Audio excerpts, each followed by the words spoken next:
Hinarap ni Clay ang kanyang mga tauhan at sinabi na mahaba at mahirap ang kanilang paglalakbay, kaya dapat maghanda ang lahat ng mga supply at huwag kalimutan ang tungkol sa dalawang halimaw. Sa sandaling iyon, lumitaw si Bella at tinanong ang bata kung bakit hindi na lang niya inilagay ang lahat ng kailangan niya sa special ring at ginamit ang portal.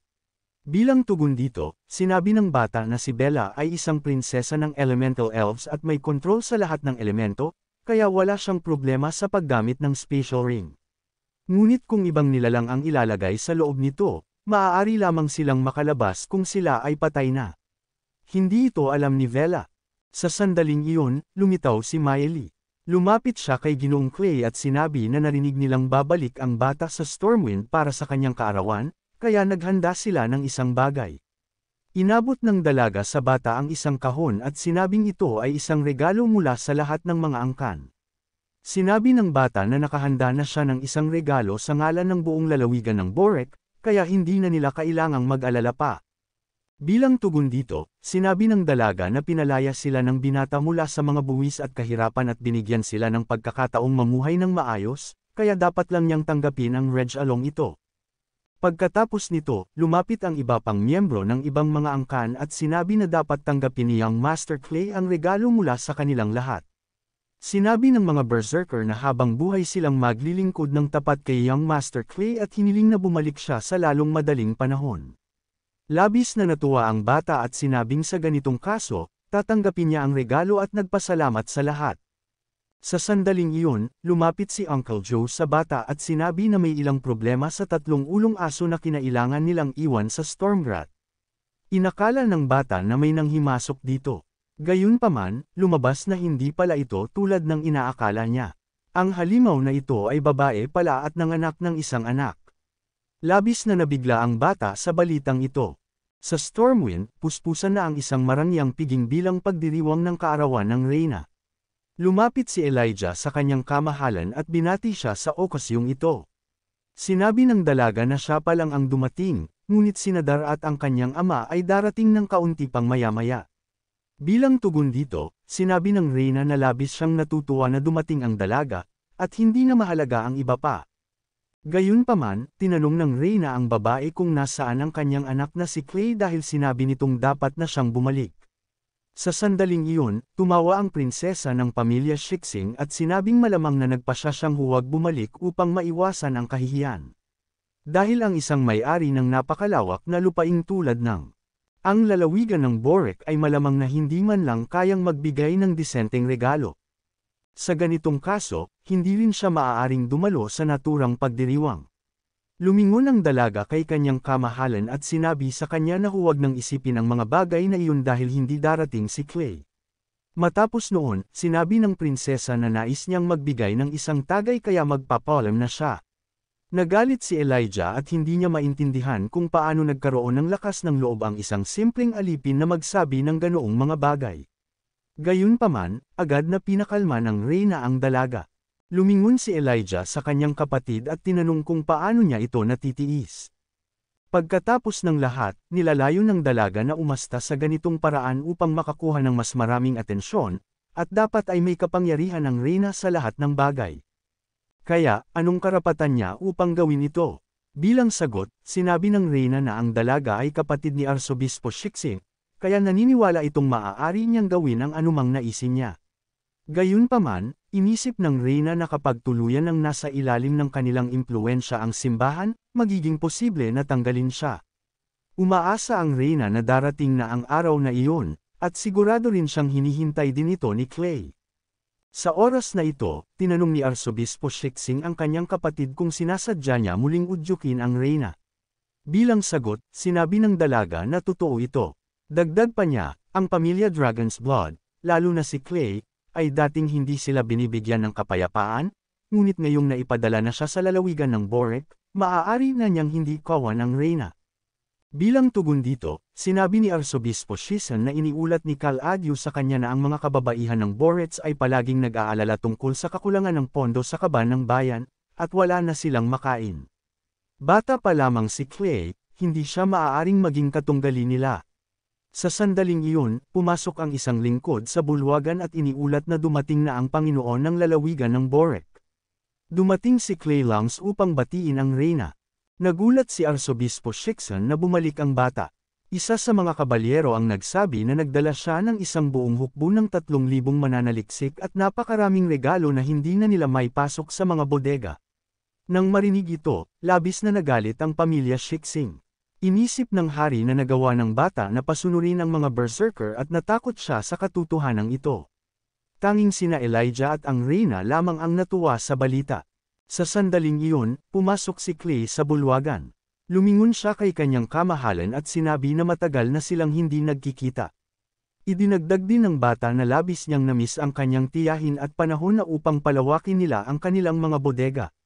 Sinabi ni Clay na hindi na magkasya ang lahat ng regalo, kaya't mapipilitin siyang direktang ibigay ang ilan sa mga kamay mismo ng reyna. Isa sa mga regalo ay isang yelong bato na matatagpuan lamang sa lalawigan ng Borek.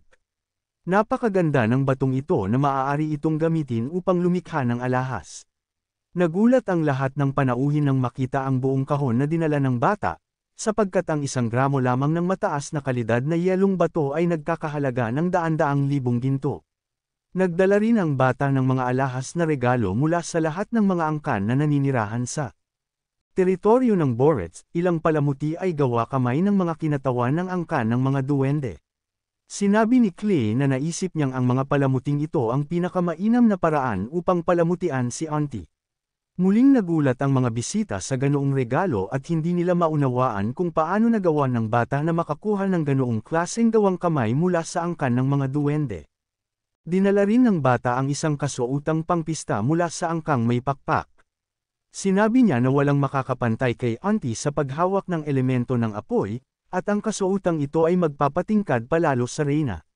Labis na natuwa ang reyna sa mga reg along yun. Kinuha niya ang damit at sinabing lubos siyang nasiyahan at magpapalit siya agad ng kasuotan. Habang nangyayari ito, nanunood si Prinsesa Shixing na may inggit at galit. Samantala, lumapit ang bata kay Arsobispo Shixon at sinabi niya na gumawa ng kakilakilabot na mga bagay si Cole Adyu sa Borets. Ninakawan nito ang kabangyaman at nagtakda ng sarili niyang mga batas doon. Paulit-ulit nitong sinasabi na siya ay pinagkakatiwalaang tao ni Arsobispo Shixon, kaya narito ngayon ang bata upang malinawan ang lahat. Naisip ni Shixon na malamang si Clay ang nagpapadala sa kanya ng mga liham sa pangalan ni Cal Adyu sa loob ng nakaraang 6 na buwan. Napagtanto niyang ginawa ang lahat ng ito upang mapanatili ang kanyang pagiging kampante at hindi makahalata. Inamin ng lalaki na ito ay isang mahusay na estratehiya. Sa sandaling iyon, biglang lumapit ang prinsesa sa tagasingil ng buwis at sinipa ito sa mukha. Sumigaw siya rito at sinabihan si Baron Clay na wala siyang karapatang magdala ng hindi inimbitahang mga tao sa hari, lalo na sa isang napakahalagang pagdiriwang. Dagdag pa rito, siya ay nahuli pa sa pagdating, na lubos na hindi katanggap-tanggap. Sa kalmadong tinig, sinabi ng bata na kinailangan niyang ayusin ang mga bagay sa kanyang pamilya, kaya natagalan siya. Galit na sumagot ang dalaga na ito ay walang katuturan, sapagkat dapat inuna ng bata ang pagbati sa kanyang kamahalan. Tinanong ng prinsesa ang bata kung ano ang kahulugan ng pamilya ng hari para sa kanya. Biglang ngumiti si Clay at sinabing nakalimutan niyang kailangan niyang bumisita sa kanilang legion ng pamilya upang iwan doon ang kanilang ina. Dahil lubhang mapanganib ang magdala ng mga hayop na may ika-7 antas sa palasyo. Dagdag pa niya, ang 2 hayop na ito ay regalo rin para sa reyna. Pagkatapos nito, inalis ng bata ang kanyang balabal at lumitaw mula rito ang 2 tuta na may 3 ulo.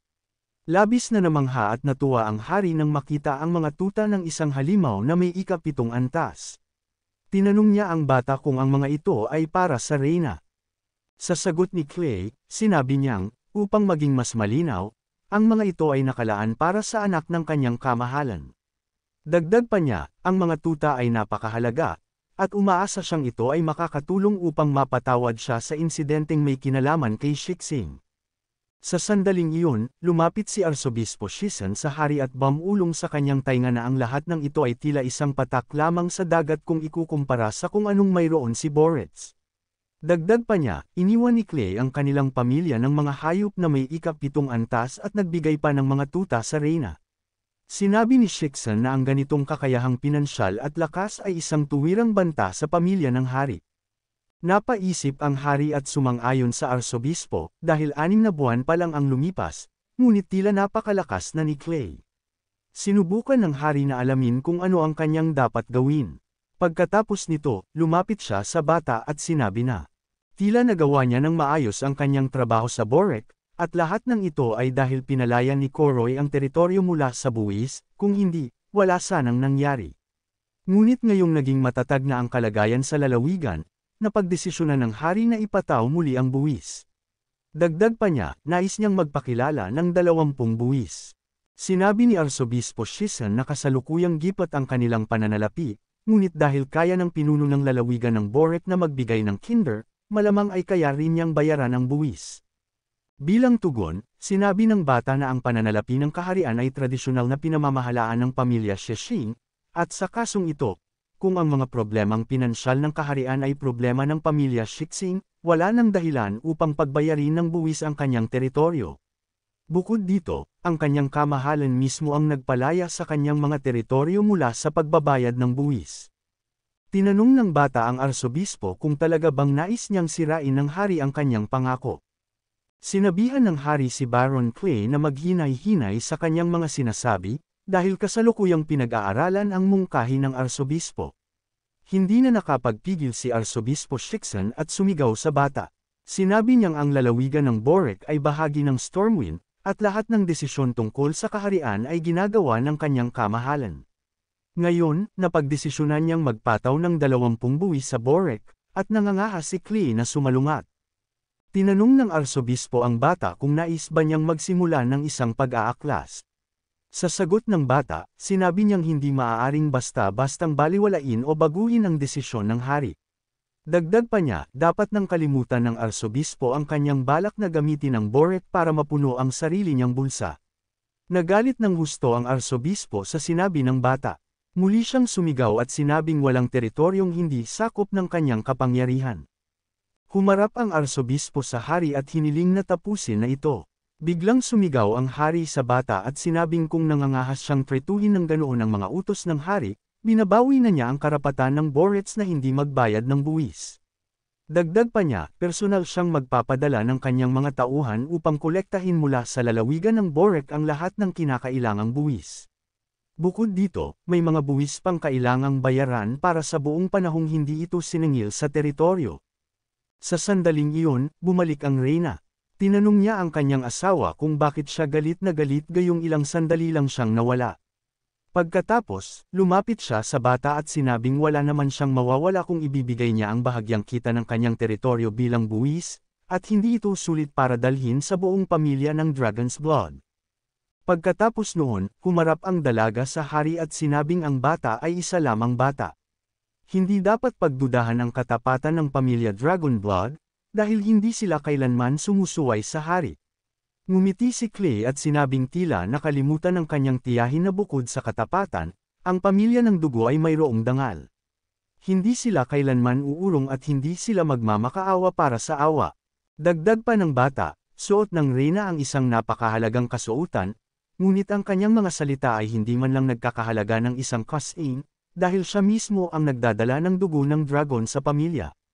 Sinabi ng batang lalaki na hindi siya magbabayad ng anuman. Idinagdag pa niya na kung ang pamilya Shixing ay hindi sapat na mahusay sa pamamahala ng pananalapi, kung gayon ay walang problema sa pamilya Dragon Blood na palitan sila. Sinabi ni Clay na binati na niya ang kanyang mahal na tiyahin at kaya napilitan siyang bumalik. Sumigaw ang arsobispo na naghimagsik ang pamilya Dragon Blood. Bilang tugon dito, sinabi ng hari na siya ay magpapatawag ng isang emergency meeting at papatawan ng parusa ang batang ito dahil sa kanyang mga sinabi. Sa bahay, minura at binugbog ng ama ang bata. Gayunpaman, sinuportahan ng lolo ni Reno ang kanyang apo at sinabi na ang pamilya Dragon Blood ay hindi basta-bastang maapakan. Bilang tugon, sinabi ng ama ng bata na ito ay tungkol sa pamilya ng hari, at hindi sila maaaring makipagbanggaan sa kanila dahil sa daang taong ugnayan. Sumagot ang lolo na hindi nila maaaring basta na lang tanggapin ito. Sinabi ni Clay na ngayong nasa panig na nila ang angkan ng mga elf at angkan ng mga dragon, pati na rin ang mga berserker at ang hukbo ng kanilang pamilya, wala silang dapat ikatakot. Sinusubukan ng pamilya Shixing na inisin sila gamit ang kanilang pakikipag-alyansa sa hari. Ginamit ng bata ang pagkakataong ito upang ipakita sa kanila na ito ay isang personal na desisyon ng pamilya Dragonblood at hindi lamang isang posibleng opsyon. Sa sandaling iyon, biglang pumasok ang ina ng bata sa silid at sinabi na ipinatawag ng hari ang isang emergency meeting at inutusan din na tipunin ang ilan sa mga sundalo. Nagulat ang bata na hindi siya agad sinundan ng kanyang ina, ngunit lumalabas na nanatili ito upang malaman ang higit pa tungkol sa nangyayari. Sinabi ng bata sa kanyang ina na huwag mag-alala dahil hindi siya natatakot sa hari kahit na may gawin ito laban sa kanya. Bilang tugon, sinabi ng babae na alam niyang hindi takot ang bata, ngunit binalaan niya ito na hindi magiging madali ang pakikipaglaban sa hukbong pangkahari. Bukod pa rito, hindi magagawang buksan ng hukbo ni Longso ang isang larangan sa bansa ni Clay, kaya kailangan niyang maging mas maingat kapag bumalik siya sa Borek. Ngumiti ang bata at sinabi na dahil napagdesisyonan na ng hari na gumamit ng dahas, ipapakita rin niya kung ano ang tunay na lakas. Kinabukasan, naglalakad sina Clay at Pero sa lungsod. Tinanong ng berserker ang bata kung anong klaseng mga tao ang palaging sumusunod sa kanila. Napag-alaman nilang sila ang mga nakatalaga sa pangungulekta ng buwis mula sa Stormwind at inutusan silang sundan sila. Sinabi ng mga ito na mas mabuting ipakita nila ang paggalang sa kanila, kung hindi, babawiin nila ang lahat ng ari-arian bilang buwis sa lalawigan. Ngumiti ang bata at napagtanto niyang ito ang mga Saint Cossacks ng hari, kaya hindi nakatakataka na matapang sila. Hinarap ng bata ang mga ito at sinabi na hindi magbabayad ng buwis ang Borets at wala rin silang dahilan para sundan sila, kaya mas mabuting manatili na lang sila sa lugar na iyon. Tinanong ng mga lalaki ang bata kung naglalakas loob siyang suwayin. Ang utos ng hari pagkatapos noon, kinuha ni Clay ang kanyang espada at inukit ang isang bagay sa bato. Nakasulat doon na sinumang maglakas loob na tumawid sa linyang ito ay mamamatay. Sinabi ni Clay na hindi kailangang sumama ang kanyang mga tauhan sa piging, ngunit kung may magpipilit pa rin, nasa kanila ang desisyon. Pagkatapos noon, iniutos ni Clay sa kanyang hukbo na lumipat sa lalawigan ng Borek. Galit na galit ang hari. Iniutos niya kay Arsobispo Shixon na utusan ang mga sundalong nakaambang mula kagabi na maghanda at patayin ang hukbo ni Clay. Sa sandaling iyon, isang lingkod ang biglang pumasok sa silid ng hari at nagsabing may nangyari. Sinabi niya na ang bantay ng palasyo ay napatay. Nagulat ang hari at ang arsobispo at hindi nila maintindihan kung paano ito nangyari. Sinabi ng lingkod na kagabi, isang pangkat ng hindi kilalang mga mandirigma ang umatake sa kanilang mga tauhan. Napakalakas nila at hindi man lang sila nakalaban. Nabigo ang kanilang plano at nagdusa sila ng matinding pagkalugi. Sigurado ang arsobispo na si Clay at ang pamilya ng Dragon's Blood ang may gawa nito. Bilang tugon, sinabi ng lingkod na walang bakas na ito ay ginawa ng hukbo ng Longso o ng sinuman mula sa Borek. Dahil walang saksi o bihag, hindi rin nila mapapatunayan ang kanilang kasalanan. Naisip ng hari kung sadyang mahihina ang kanyang mga sundalo at napagtanto niyang isang banta si Clay sa kanyang kapangyarihan. Lalong nagalit ang hari at siguradong papatayin niya si Clay. 5 taon na ang lumipas. Dumating ang ministro ng pananalapi kay kanyang kamahalan at nagdala ng isang ball na naglalaman ng nakolektang buwis, ngunit sinabi niya na sa taong ito, kakaunti lamang ang halaga. Sa galit, sinigawan siya ng hari at tinanong kung bakit ito nangyayari sa loob ng maraming taon. Napag-alaman na ang ministro ng pananalapi ng Stormwind ay si Bill Shixon, pinuno ng pamilya Shixon.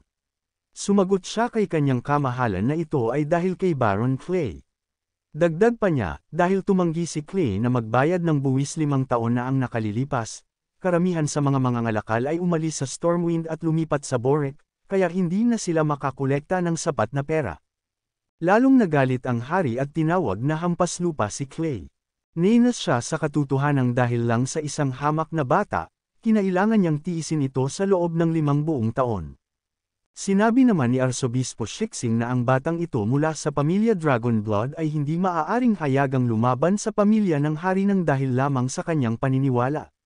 Sigurado siyang ang buong pamilya Dragonblood at ang kanilang hukbo ang nasa likod ng lahat ng ito.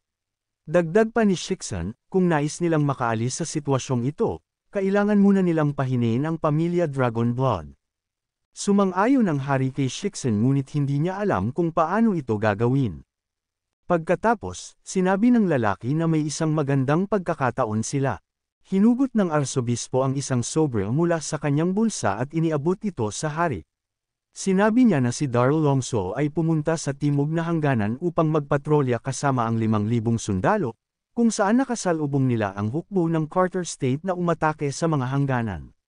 Ang laki ng kanilang hukbo ay 150,000 katao, at sa kasalukuyan ay nakikipaglaban sila. Bilang resulta, nakatanggap sila kamakailan ng isang liham na humihingi ng dagdag na puwersa. Bahagyang ngumiti ang hari at sinabi na kung wala ang regalo, mas madali sanang pasukuan ang pamilyang ito.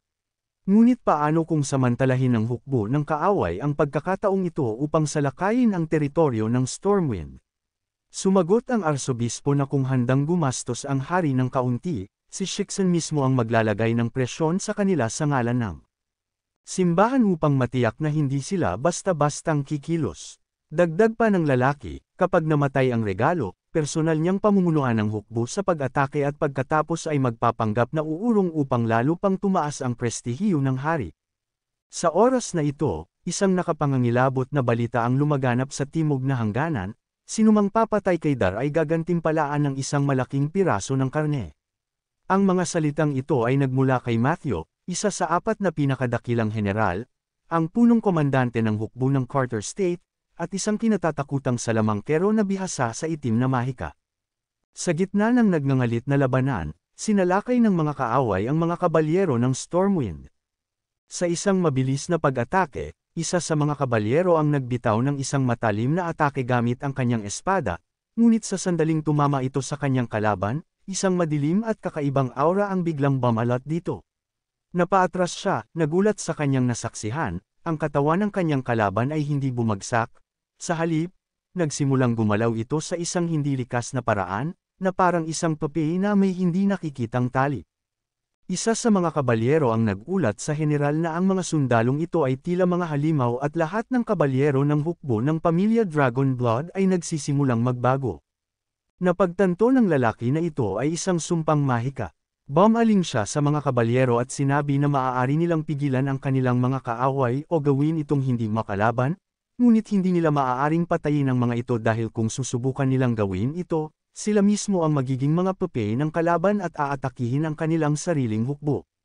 Naisip ng general na sa ganitong paraan, pinapatagal lamang nila ang laban, ngunit umaasa siyang magiging sapat ang oras na ito upang dumating ang mga reserbang puwersa. Sa sandaling iyon, 2 pape na mandirigma ang mabilis na lumusab patungo sa kanya, ang kanilang mga galaw ay wala ng bahid ng pagiging tao, mabilis, marahas, at puno ng malademonyong lakas. Ngunit handa ang general, sa isang mabilis na paggalaw, isang matalim na liwanag ang kumawala mula sa kanyang espada, at sa isang iglap, nalagot ang tali ng kanilang sumpa.